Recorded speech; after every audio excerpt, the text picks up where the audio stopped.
Opozita dhe mazhoranca zhvilluan një takim për të diskutuar mbi ndryshimet e hartës territoriale të vendit, duke u përballur me mendime të ndara mbi qëllimet e reformës. Demokratët e konsiderojnë procesin si një mundësi për të korrigjuar pasojat e vitit 2015, ku sipas tyre ndryshimet e ndërmarra dëmtuan pushtetin lokal dhe prodhuan përfitime elektorale për partitë në pushtet. Ne po bëjmë një reformë mbi reformë. Do dëgjojmë po të njëjtat fjalë, kam frikë, u mbi nga 2015 dhe mundohem t'i referohem atyre parashtrimeve që janë bërë, po modernizim, ndarje territoriale efikase, shërbim ndaj qytetarit,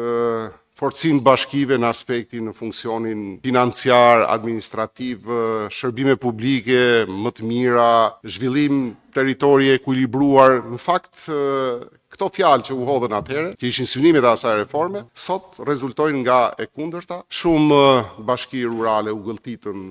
nga qendrat e mëdha urbane, humbi përfaqësimi i tyre dhe komunat u shkrinë në fakt dhe pati një ndërprerje edhe të përfaqësimit por edhe të komunikimit me qytetarët, pasi komunat realizonin atë komunikimin e imët dhe krijoi dhe dizekuilibër zhvillimor ndërmjet bashkive, ku bashkitë e mëdha për shkak edhe të mundësive që kanë hecur më shumë përpara se sa shumë bashki të tjera të vogla. Që nëse ne ecim po në të njëjtat modalitete, në të njëjtat rrugë, siç kemi ecur tek reforma e parë, s'po bëjmë gjë tjetër, veç se po bëjmë reformën e reformës dështuar, që normal do ketë një rezultat sikurse kjo reformë që sot është e dështuar.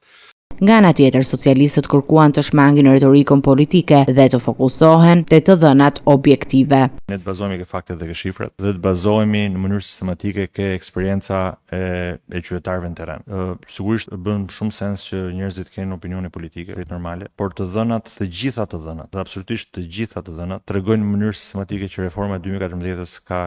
përmirësuar në mënyrë masive të gjithë mënyrën e funksionimit të pushtetit vendor në vend. Dhe ne duhet që paralelisht me këtë proces që ndodh në nivel qendror, duhet kemi një proces po kaq aktiv të ndodhë në nivel vendor për të pasur bashki që të jenë të afta të funksionojnë në këtë proces. Dy programet më të rëndësishme të mbështetjes së vendeve që bëhen anëtare, programi i koezionit dhe fondet strukturore, sërish lidhen ngushësisht me kapacitetin që kanë bashkitë e rajonet për përfituar financimin nga Bashkimi Evropian. Dhe ne na duhet padyshim që ne kemi bashki që janë të forta dhe të afta të funksionojnë jo thjesht si bashki të Republikës së Shqipërisë, po si bashki që funksionojnë brenda një kuadri evropian. Sipas kryetarëve të bashkive të dëgjuar një ditë më parë në Komisionin e Ekonomisë, reforma territoriale e vitit 2015 la borxhet akumuluara nga ish-komunat, duke ndikuar në performancën financiare të pushtetit vendor dhe krijuan sfida të reja për administratat lokale. Debati mbetet i hapur ndërsa përfaqësuesit e të dyja palëve po përpiqet të gjejë një ekuilibër mes standardeve europiane dhe nevojës për të rregulluar pasojat e reformës së mëparshme.